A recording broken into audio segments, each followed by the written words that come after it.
ನಮಸ್ಕಾರ. ರಿವ್ಯೂ ಚಾನಲ್ಗೆ ಸ್ವಾಗತ. ನಾನು ಸೌಖ್ಯ ಗಾಂವ್ಕರ್. ಬಿಹಾರ ಚುನಾವಣೆಗೆ ಮುಹೂರ್ತ ಬಹುತೇಕ ಫಿಕ್ಸ್ ಆಗಿದೆ. ಅಂದರೆ ಡೇಟ್ ಅನೌನ್ಸ್ ಆಗಿಲ್ಲ ಅಂದರೂ ಕೂಡ ಅಕ್ಟೋಬರ್ ನವಂಬರಲ್ಲಿ ಎಲೆಕ್ಷನ್ ಆಗುತ್ತೆ ಅನ್ನೋದಂತೂ ಖಚಿತ ಆಗಿದೆ. ಭರ್ಜರಿ ತಯಾರಿ. ನರೇಂದ್ರ ಮೋದಿಯವರ 200ಕ್ಕೂ ಅಧಿಕ ರ್ಯಾಲಿಗಳು, ರಾಹುಲ್ ಗಾಂಧಿಯವರ ವಿಸಿಟ್ಟು, ನಿರಂತರ ಅಲ್ಲಿ ಯಾವ ರೀತಿ ಆಪರೇಷನ್ಸ್ ಆಗ್ತಾ ಇದೆ, ಬಿಹಾರ ಗೆಲ್ಲೋದಕ್ಕೆ NDA ಮತ್ತು ಮಹಾಗಠಬಂಧನ್ ಪ್ರತ್ಯೇಕ ಕಾರ್ಯಾಚರಣೆಗಳನ್ನೆಲ್ಲ ನೋಡ್ತಾ ಇದ್ದೀವಿ. ಇದರ ನಡುವೆ ಈಗ ಇಂಟ್ರೆಸ್ಟಿಂಗ್ ಸರ್ವೆ ರಿಪೋರ್ಟ್ ಒಂದು ಗಮನ ಸೆಳೀತಾ ಇದೆ.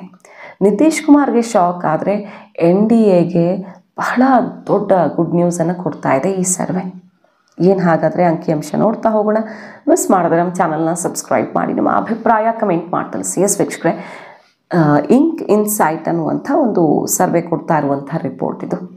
ತೇಜಸ್ವಿ ಯಾದವ್ ಪರ ಒಲವು ಹೇಗಿದೆ, ನಿತೀಶ್ ಕುಮಾರ್ ಅವರ ಪರ ಜನಾಭಿಪ್ರಾಯ ಹೇಗಿದೆ, ನರೇಂದ್ರ ಮೋದಿಯವರ ನಿರಂತರ ರ್ಯಾಲಿ ಬಳಿಕ ಸಿಕ್ಕಾಪಟ್ಟೆ ಆಕ್ರೋಶ, ಅಟ್ಯಾಕ್ ಎಲ್ಲ ಶುರು ಮಾಡಿರೋದಲ್ಲಿ ತೇಜಸ್ವಿ ಯಾದವ್ ನರೇಂದ್ರ ಮೋದಿಯವರ ರ್ಯಾಲಿನೇ ಟಾರ್ಗೆಟ್ ಮಾಡಿ 200 ರ್ಯಾಲಿ ಅನ್ನೋದು ಪ್ರತಿಪಕ್ಷಗಳನ್ನೇ ಶೇಕ್ ಮಾಡ್ತಿದೆ.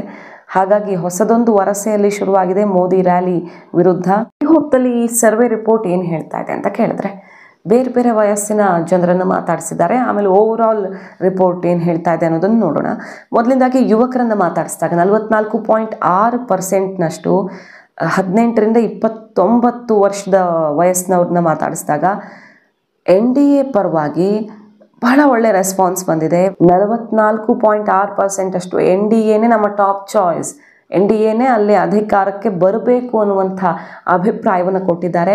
ಮತ್ತು ಮಹಾಗಠಬಂಧನ್ ಪರವಾಗಿ 39.5% ಜನ ವೋಟ್ ಹಾಕಿದ್ದಾರೆ. ಅಂದರೆ ಮಹಾಗಠಬಂಧನ್ ಅಥವಾ ತೇಜಸ್ವಿ ಯಾದವ್ ಪರವಾಗಿ ಜನ ಚೆನ್ನಾಗೇ ಇದೆ ರೆಸ್ಪಾನ್ಸು.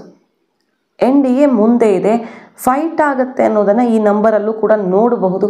ಹಲವು ಸರ್ವೆಗಳು, ಸಿ ವೋಟರ್ ಸರ್ವೆ ಇರಬಹುದು, ಬೇರೆ ಬೇರೆ ಸರ್ವೆಗಳಲ್ಲಿ ತೇಜಸ್ವಿ ಯಾದವ್ ಪರ ಒಲವಿದೆ ಅನ್ನೋ ರಿಪೋರ್ಟ್ ಇತ್ತು. ಇದರಲ್ಲೂ ಕೂಡ ತೇಜಸ್ವಿ ಯಾದವ್ ಪರ್ಟಿಕ್ಯುಲರ್ಲಿ ಜನರ ಮನಗೆದ್ದಿದ್ದಾರೆ ಅಂತ ಇದೆ. ಬಟ್ NDA ಅಂತ ಬಂದಾಗ ಟಾಪ್ ಚಾಯ್ಸ್ ಆಗಿದೆ ಅನ್ನೋದನ್ನು ಕೂಡ ಇದು ಹೇಳ್ತಾ ಇದೆ.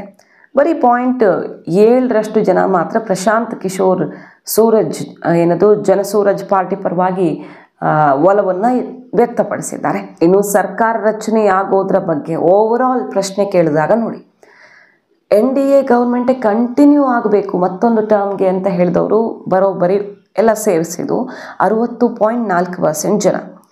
ಇನ್ನು ಈ ಮೈತ್ರಿ ಮಹಾಗಠಬಂಧನ್ ಬರಲಿ ಅಂತ ಹೇಳ್ತಾ ಇರೋದು 28.4% ಜನ.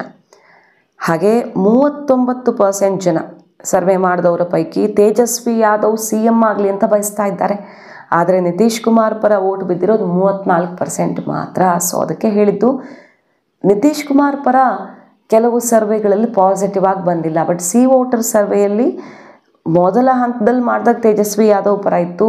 ಆದರೆ ಎರಡನೆಯ ಹಂತದಲ್ಲಿ ನಿತೀಶ್ ಕುಮಾರ್ ಒಳ್ಳೆ ಚಾಯ್ಸು, ಉತ್ತಮವಾಗಿದೆ ಅನ್ನೋ ರೀತಿಯಲ್ಲಿ ಅವ್ರ ಗ್ರಾಫು ಇಳಿದಿದ್ದು ಏರಿತ್ತು. ಏಪ್ರಿಲ್ ಮೇ ಟೈಮಲ್ಲಿ ಮಾಡಿದಾಗ ಅಷ್ಟು ಪಾಸಿಟಿವ್ ಆಗಿರಲಿಲ್ಲ ನಿತೀಶ್ ಕುಮಾರ್ ಪರವಾಗಿ. ಆಮೇಲೆ ಮಾಡಿದಂಥ ಲೇಟೆಸ್ಟ್ ಸರ್ವೆಯಲ್ಲಿ ಸಿ ವೋಟರ್ ನಿತೀಶ್ ಕುಮಾರ್ಗೂ ಪ್ಲಸ್ ಕೊಟ್ಟಿತ್ತು. ಆದರೆ ಈ ಇಂಕ್ ಇನ್ಸೈಟ್ ಸರ್ವೆಯಲ್ಲಿ CM ಕ್ಯಾಂಡಿಡೇಟ್ ಅಂತ ಬಂದಾಗ ತೇಜಸ್ವಿ ಯಾದವ್ ಪರ ಇದೆ. ಆದರೆ ಗೌರ್ಮೆಂಟ್ ಅಂತ ಬಂದಾಗ NDA ಮರು ಆಯ್ಕೆ ಆಗಬೇಕು ಅನ್ನೋದು ಟಾಪ್ ಚಾಯ್ಸ್ ಆಗಿದೆ ಬಿಹಾರದಲ್ಲಿ. ಹಾಗೆ CM ಆಯ್ಕೆ ಯಾವ ಏಜ್ ಗ್ರೂಪ್ ಅವರು ಹೇಗೆ ರಿಯಾಕ್ಟ್ ಮಾಡಿದ್ದಾರೆ ನೋಡಿ. 30ರಿಂದ 39 ವರ್ಷದವರು ಬಹುತೇಕರು ತೇಜಸ್ವಿ ಯಾದವ್ ಬೇಕು ಅಂತ ಹೇಳಿದ್ದಾರೆ, ಯುವಕರು. ಆದರೆ ಸೀನಿಯರ್ ಸಿಟಿಸನ್ಸ್ನ ಮತ್ತು 50ರಿಂದ 59 ವರ್ಷದ ಒಳಗಿನವ್ರನ್ನ ಮಾತಾಡಿಸಿದಾಗ ನಿತೀಶ್ ಕುಮಾರೇ ಇರಲಿ ಅಂತ ಅವರು ಅಭಿಪ್ರಾಯಪಟ್ಟಿರೋದನ್ನು ಕೂಡ ಗಮನಿಸಬಹುದು. ಮಹಿಳೆಯರನ್ನ ಸರ್ವೆ ಮಾಡಿದಾಗ ಮೆಜಾರಿಟಿ ಅಭಿಪ್ರಾಯ ಟಾಪ್ ಚಾಯ್ಸ್ ಅವರದ್ದು NDA ಅಂತ ಬಂದಿದೆ. ಮಹಿಳೆಯರಂತೂ ಅಭೂತಪೂರ್ವವಾಗಿ ಅಲ್ಲಿ ನಾವು NDAನೇ ಮರು ಆಯ್ಕೆ ಮಾಡ್ತೀವಿ ಅನ್ನೋ ರೀತಿ ಆನ್ಸರ್ ಕೊಟ್ಟಿದ್ದಾರೆ. 60% ಮಹಿಳೆಯರನ್ನು ಕೇಳಿದಾಗ NDA ಪರವಾಗಿ 60%, ಆದರೆ ಮಹಾಗಠಬಂಧನ್ ಪರವಾಗಿ ಕೇವಲ 28%. ಸೊ ಮಹಿಳೆಯರಲ್ಲಿ ನಾವು ಬಹಳ ದೊಡ್ಡ ಪ್ರಮಾಣದಲ್ಲಿ ಮೋದಿ ಮತ್ತು ನಿತೀಶ್ ಕುಮಾರ್ಗೆ ಸಪೋರ್ಟ್ ಮಾಡ್ತೀವಿ ಅನ್ನೋ ರೀತಿಯಲ್ಲಿ ಅಭಿಪ್ರಾಯ ವ್ಯಕ್ತವಾಗಿರೋದು ಈ ಸರ್ವೆ ರಿಪೋರ್ಟ್ ಪ್ರಕಾರ. ಇನ್ನು ಮೋದಿ ಮತ್ತು BJPಯಲ್ಲಿ ಕಾನ್ಸಂಟ್ರೇಟ್ ಮಾಡ್ತಿರೋ ರೀತಿಯನ್ನು ಗಮನಿಸಿದ್ರೆ, ಒಂದು ನಿತೀಶ್ ಕುಮಾರ್ ಕೈ ಬಲಪಡಿಸ್ತಾ ಇದ್ದಾರೆ. ನಾವೇನು BJPಯವ್ರನ್ನ CM ಮಾಡೋಕ್ಕೆ ಬಯಸ್ತಿಲ್ಲ ಅನ್ನೋ ಸಂದೇಶವನ್ನು ಯಾವತ್ತೋ ಕೊಟ್ಟಾಗಿದೆ. ನಾಳೆ ಹೆಚ್ಚು ಕಡಿಮೆ ಆದರೆ ನಿತೀಶ್ ನಾಯಕತ್ವಕ್ಕೆ ಅಲ್ಲೇ ಅಪಸ್ವರ ಎದ್ದರೆ ಮುಂದೆ. ಬಟ್ ಎಲೆಕ್ಷನ್ ಮುಂಚಿನ ಪರಿಸ್ಥಿತಿಯಲ್ಲಂತೂ ನಿತೀಶ್ ಕುಮಾರ್ ಪರವಾಗಿ ಮೋದಿ ಬಹಳ ಗಟ್ಟಿಯಾಗಿ ನಿಂತಿದ್ದಾರೆ. ಇತ್ತೀಚಿನ ಎಲ್ಲ ಕಾರ್ಯಕ್ರಮಗಳು, ರ್ಯಾಲಿಗಳಲ್ಲಿ ನೋಡ್ಬೋದು ನಾವು. ಈಗ ಮೋದಿ ರ್ಯಾಲಿಯ ವಿರುದ್ಧವೇ ಪ್ರತಿಪಕ್ಷಗಳು ಕಣ್ಣು ಕೆಂಪು ಮಾಡ್ಕೊಂಡಿರೋದು. ತೇಜಸ್ವಿ ಯಾದವ್ ಏನಂತ ಅಟ್ಯಾಕ್ ಮಾಡಿದ್ದಾರೆ ಅಂದರೆ 200 ರ್ಯಾಲಿ ಮಾಡಿದ್ದಾರೆ ಬಿಹಾರದಲ್ಲಿ. ಆ ನಂಬರ್ ನೋಡಿ, 200 ರ್ಯಾಲಿ ಮಾಡಿದ್ದಾರೆ ಮೋದಿ.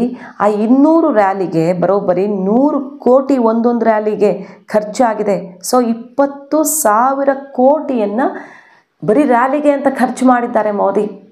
ದುಡ್ಡು ಯಾವ ರೀತಿ ಸುರಿತಾ ಇದೆ BJP ಅಥವಾ ಜನರನ್ನು ಯಾವ ರೀತಿ ಮರಳು ಮಾಡ್ತಿದೆ ಅನ್ನೋ ರೀತಿಯಲ್ಲಿ ಅಟ್ಯಾಕ್ ಮಾಡಿರೋದು. ತೇಜಸ್ವಿ ಯಾದವ್ ಅವರ ಇತ್ತೀಚಿನ ಮಾತುಗಳು, ಮೋದಿ ಬಿಹಾರಕ್ಕೆ ಬರೋ ಸಮಯದಲ್ಲಿ ಆಡಿದಂಥ ಮಾತುಗಳು ಕಾಂಟ್ರವರ್ಸಿ ಕಾರಣ ಆಗಿತ್ತು. ಅದರ ಬೆನ್ನಲ್ಲೇ ಈಗ 200 ರ್ಯಾಲಿಗಳಿಗೆ 20,000 ಕೋಟಿ ಸ್ಪೆಂಡ್ ಮಾಡಿದ್ದಾರೆ ಮೋದಿ ಅಂತ ಅಟ್ಯಾಕ್ ಮಾಡ್ತಾ ಇದ್ದು, ಮೋದಿ ಅಲ್ಲಿ ಎಷ್ಟು ಸಮಯವನ್ನು ಕೊಡ್ತಾ ಇದ್ದಾರೆ ಬಿಹಾರದಲ್ಲಿ ಅನ್ನೋದೇ ಡಿಸ್ಟರ್ಬ್ ಮಾಡ್ತಾ ಇದೆ ಮಹಾಗಠಬಂಧನನ್ನು.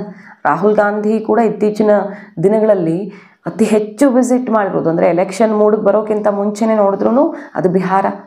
ಸೊ ನರೇಂದ್ರ ಮೋದಿ ಅವರು ಬ್ಯಾಕ್ ಟು ಬ್ಯಾಕ್ ಅಲ್ಲಿ ಅವರ ಟೀಮ್ ಜೊತೆಗೆ ಕಾರ್ಯಾಚರಿಸ್ತಿದ್ದಾರೆ. ಬಿಹಾರದಲ್ಲಿ ಸ್ವತಃ ತಾನೇ ಗಮನ ಹರಿಸ್ತಿದ್ದಾರೆ ಅನ್ನೋದು ಕೂಡ ಪ್ರತಿಪಕ್ಷಗಳಿಗೆ ಅರ್ಗಿಸ್ಕೊಳ್ಳೋದು ತುತ್ತಾಗಿದೆ. ಇತ್ತೀಚೆಗಷ್ಟೇ ರಾಹುಲ್ ಗಾಂಧಿಯವರು ಇಲ್ಲೂ ಕೂಡ ಎಲೆಕ್ಷನ್ ಕಮಿಷನ್ನು ತಿರುಚೋದು ಗ್ಯಾರಂಟಿ, EVM ಹ್ಯಾಕ್ ಆಗೋದು ಗ್ಯಾರಂಟಿ ಅನ್ನೋ ರೀತಿಯಲ್ಲಿ ಅಟ್ಯಾಕನ್ನು ಮಾಡಿದರು.